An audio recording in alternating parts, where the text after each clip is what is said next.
Vous voyez, quand vous passez toute une jeunesse dans un état où règne la corruption, dans un état sous une dictature quelconque d'un certain nombre de personnes, d'un groupe de personnes, et comme je dis, ça crée une certaine révolte. Et je n'avais que la voix pour parler, pour changer les choses, pour mener une certaine bataille, un certain combat, sans pourtant prendre les armes, mais prendre les armes de la parole. Et mes textes m'ont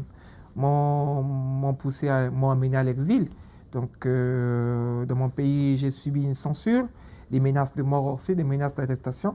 Mais je bénis Dieu parce que je suis en sorti vivant.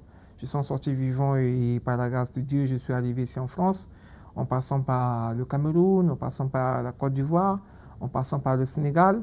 Et sans oublier, je ne pouvais pas prendre un vol. Je ne pouvais pas prendre un vol parce que j'étais déjà sous une emprise quelconque, que j'étais libre mais emprisonné, quoi. Je ne pouvais pas sortir et j'étais surveillé de près parce que j'étais quelqu'un, soi-disant pour eux, qui était fouteur de troubles. Mais alors que non, je ne faisais que déplorer les choses réelles, la corruption, le tribalisme qui règne dans mon pays et dans d'autres grandes parties de l'Afrique aussi. Et ce sont tous ces thèmes-là qui ont amené les politiques de mon pays à se lever et à me mettre des bâtons dans les roues jusqu'à menacer ma famille, à me menacer aussi, à menacer mes musiciens qui n'avaient peut-être pas les mêmes convictions et la même foi que moi. Oui, oui, parce qu'on n'a pas le même état d'esprit. J'étais le leader, c'est vrai, mais on n'a pas la même force mentale. Et les gars, ils ont commencé à céder, ils ont commencé à avoir peur parce ils ont vraiment reçu des menaces. Et là, j'avais compris qu'il fallait partir.